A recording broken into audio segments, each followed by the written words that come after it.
Hola, ¿cómo están? Mi nombre es Julián Lanes, estudiante de Comunicación Social, para ver el texto de Conurbano Infinito, en donde voy a tratar de explicar brevemente todo esto que seguramente no se lee y no entienden qué es, pero comenzando por, cuando hablamos de Conurbano Infinito, o en este texto, hablamos de que van a encontrar géneros musicales como el rock, la cumbia y el rap, que claramente son géneros como todo, que circulan, que generan significados, sentimientos, emociones.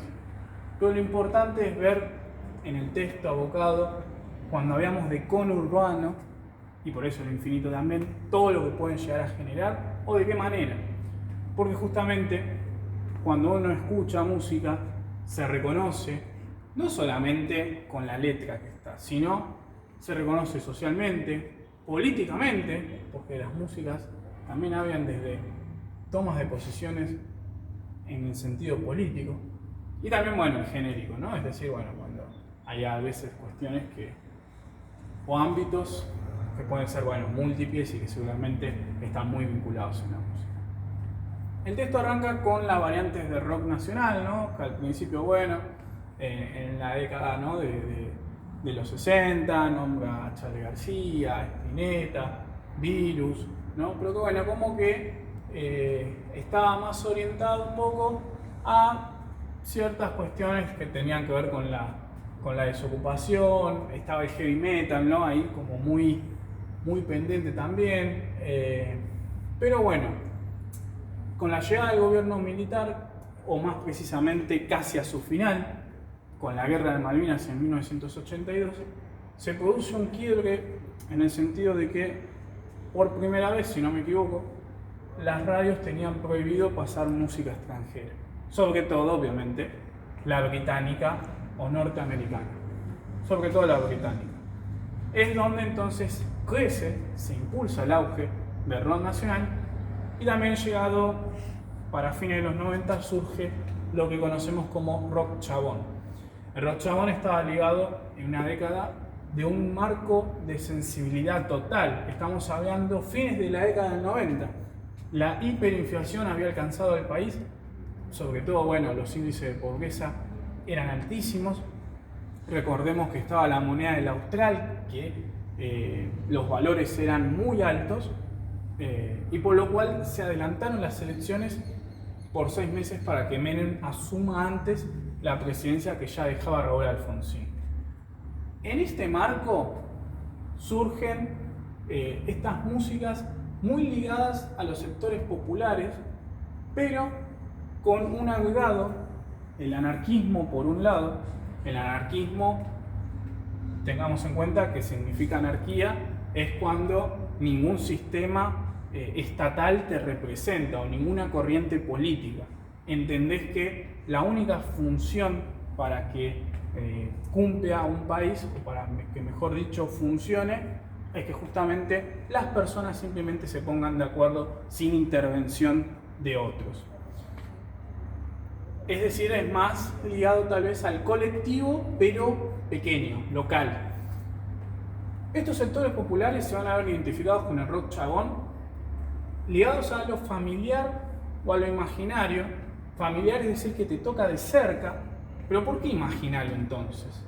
Porque tal vez los temas hablan del delito o de la cárcel, y tal vez uno no tenía un familiar o un amigo que esté preso o que haya cometido algún ilícito, pero sin embargo se terminaba identificando igual. Y empieza a haber una hostilidad en la década del 90 contra el pobre. Esto centrémonos o pensémoslo siempre en el conurbano. Para la década del 90, o mitad de la década del 90, surgen las primeras protestas, ¿no? Los cortes de ruta después de muchas privatizaciones y demás, y la policía era muy hostil para con las personas que tomaban esas decisiones. La desocupación empieza a ser alta, y realmente las represiones eran muy brutales. Recién por eso mismo, por esa medida, en el gobierno de Néstor Kirchner se decide que la policía, cuando irrumpe en algún tipo de represión, no tiene que usar ciertos elementos contundentes como justamente forma de reprimir. Hay, bueno, la canción del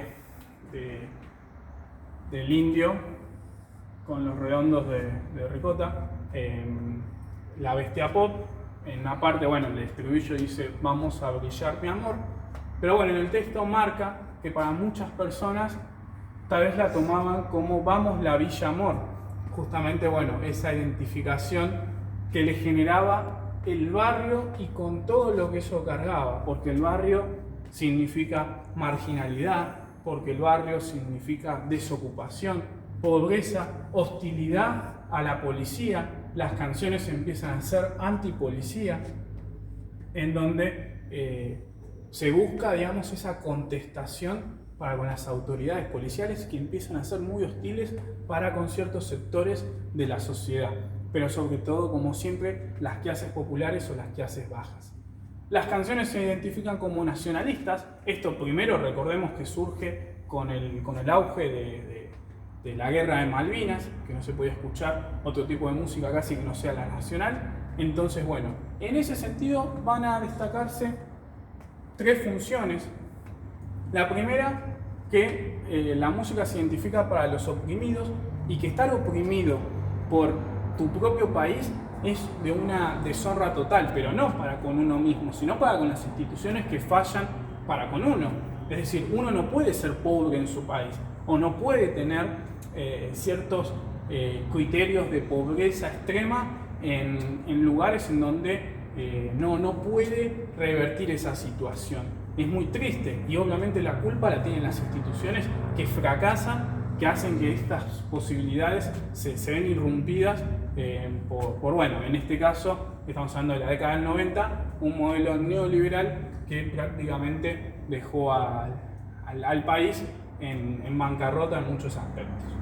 Se toman valores patrióticos muy importantes, hablamos de nacionalismo y, bueno, justamente, ¿no?, la Argentina, el ser argentino, pero también el ser como identificador también, no solamente soy de Argentina, sino también soy de Buenos Aires, soy del conurbano, y bueno, identificado al barrio, a un etos que te marca y te registra que uno pertenece a un lugar en el que está orgulloso, y no es que digamos, tiene una deshonra o vergüenza de expresar que es de algún lugar. Y ligado al fútbol, el rock se futboliza, creo que lo dije bien, respecto a, primero, estar en contra de la policía, siempre, y hay como una política, podríamos llamarlo, del aguante, es decir, uno tiene que aguantar. Acá es donde, bueno, cuando surgen los mayores recitales, el pogo del mundo, ¿no?, vinculado a Patricio Rey, los redonditos de ricota, alentar, digamos, si tienen un recital en Salta, ir con un micro, cantar, hacer la previa, estar todo el tiempo entonado y no parar hasta que el recital se termine. Vinculado a ese aspecto, el rock se futboliza. Empiezan a ver como hinchadas. Si vos sos fanático del Indio, estás en contra de Cerati, o viceversa. Los públicos también empiezan a ser diferentes. Bueno, es como que encima tenés que muchas veces para identificarte, tener un enemigo. Aunque tal vez en algunos casos no sea el punto central. Justamente, bueno, como se futboliza, hay muchas fechas a veces de recitales y la gente lo seguía, las famosas giras, ¿no? ¿Cuándo tiene el punto final el rock chabón? Cromañón, 2004, 30 de diciembre de 2004, más específico. Callejeros toca en este lugar, se termina prendiendo fuego, deja un saldo de 194 muertos, y más allá de todo se plantea el debate de que las culpas, ¿no?, o responsabilidades, más allá de las autoridades a cargo, más allá de que prendió fuego la bengala y demás, residía en la banda de callejeros que impulsaba o motivaba a que la gente esté con las bengalas o con cuestiones de ese estilo. Entonces empiezan a haber como ciertas venganzas. El texto habla de venganza de clase, porque es decir, estamos hablando de clases populares, de clases bajas, que se expresaban y que acá sienten toda una culpa y después que salen a responder, ¿no? Es más, bueno, hoy es conocida mucho una frase, la música no mata, pero bueno, para ese entonces el rock chabón empieza su descenso y en donde, bueno, hoy tal vez lo vemos más vinculado a bandas que no son tan conocidas, pero que, bueno, se mantienen como por debajo de tal vez del éxito que nosotros podríamos llegar a esperar, ¿no? Las bandas under, podríamos decir. Después el texto habla de cumbias. Obviamente que cuando hablamos de cumbias lo hablamos en plural. Después especificamos en la cumbia villera. La idea de las cumbias es de un género musical rítmico y sensual muy importante. Hablamos de las bailantas, ¿no? Surgen las bailantas.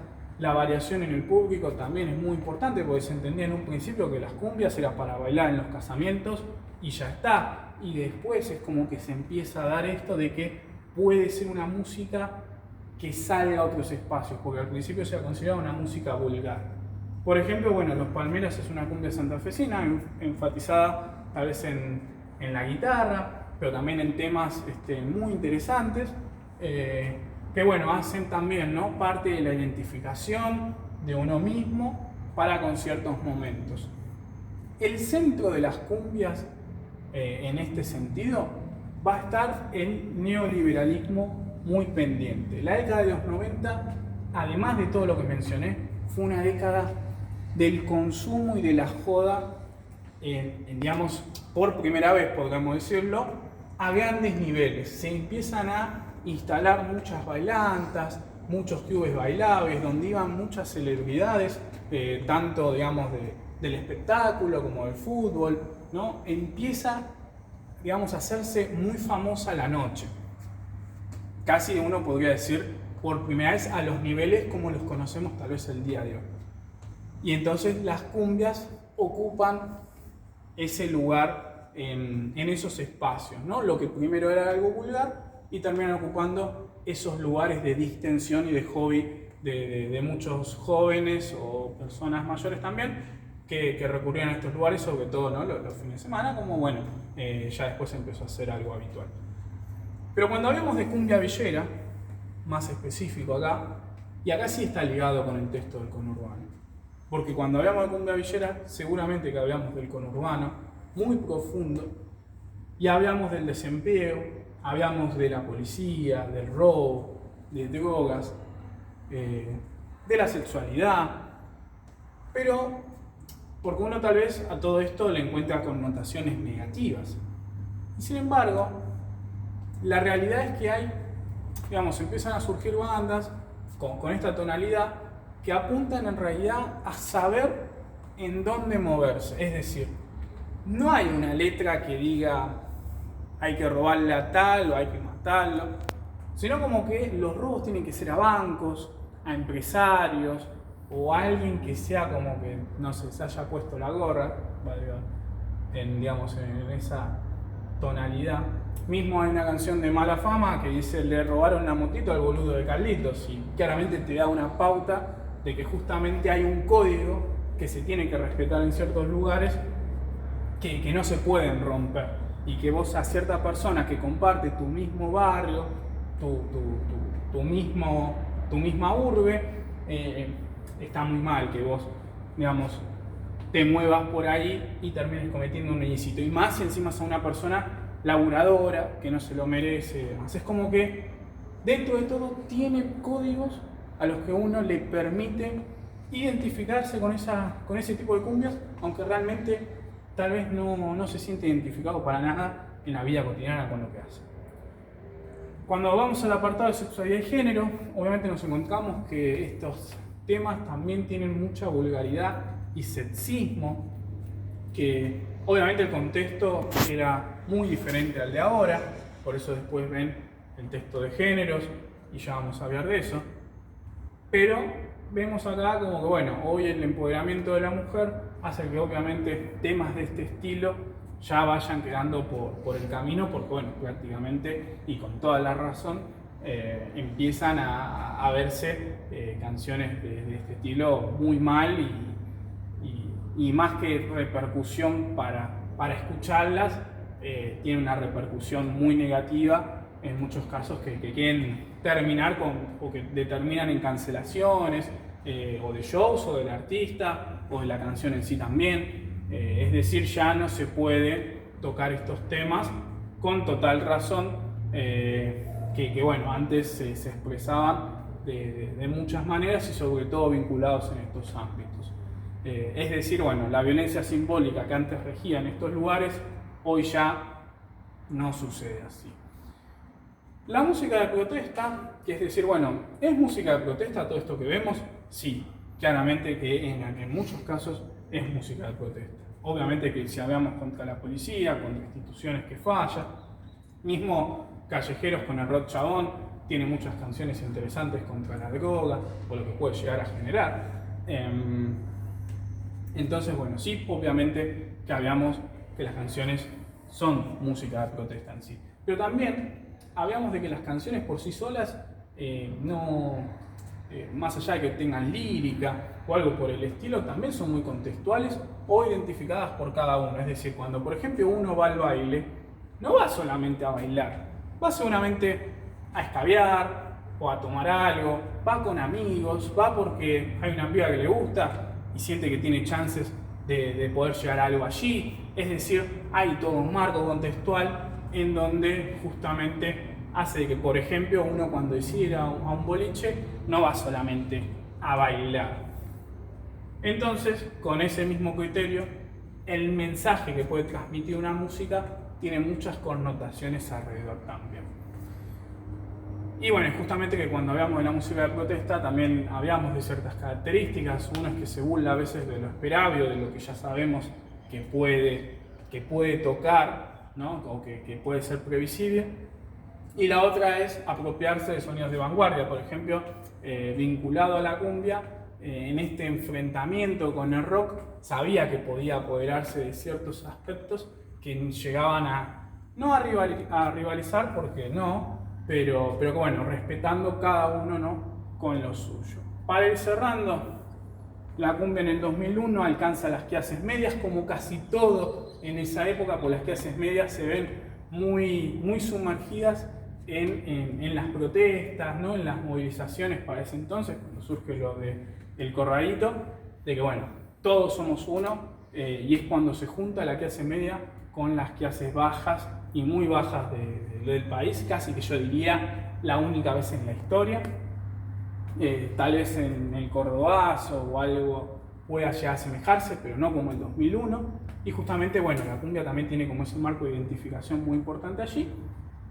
Y cuando hablamos de rap y hip hop, muy resumidamente, ¿no?, generalmente tocan temas también destinados a públicos marginales o a lugares que tratan las problemáticas iguales que habíamos visto con la cumbia villera o mismo con el rock chabón, ¿no?, el desempleo, la cuestión de una música antipolicía y demás, obviamente con otro tipo de lírica, mucho más que busque a la rima o a que las canciones sean pegadizas, pero sí se empieza a destacar, obviamente, las discográficas como elementos o instituciones importantes para hacer conocidos a ciertos artistas, para garantizarles las herramientas para que puedan llegar a desarrollar canciones, que eso antes tal vez mucho no sucedía, aunque en realidad también se da el auge allí, ¿no? Empiezan a aparecer espacios virtuales en donde estos géneros se empiezan a desarrollar mucho más. MySpace, Fotolog son algunos de ellos, para esto ya más pasado los años 2000. Y por último el concepto de familia, es decir, vinculado a rap o al hip hop, hay mucho de la unión de la familia, de cuando hacemos, digamos, o cuando hablamos de las batallas o lugares en donde se hacen estas disputas. Bueno, justamente la familia es como un concepto, algo así como diría Toretto para Rápidos y Furiosos, bueno, en donde todos somos uno y tiramos para el mismo lado. Con Urbano Infinito, entonces, ¿qué es lo más importante? Es que, bueno, justamente con el juego de esas palabras nosotros podemos ver que hay múltiples identificaciones que uno desde este lugar se puede hacer, aunque no esté realizando nada de esto en la vida cotidiana, pero que realmente se termina sintiendo identificado por algún motivo u otro y que termina llegando, y eso es lo que tal vez más queremos destacar, que es el mensaje que utilizan muchas bandas para poder actuar tanto en el contexto de época como en aquellos años, para identificarse con no solamente las clases populares, sino también con las clases medias en algunos aspectos, y terminar reproduciendo canciones que tal vez en otro momento o bajo otro lugar jamás hubieran escuchado.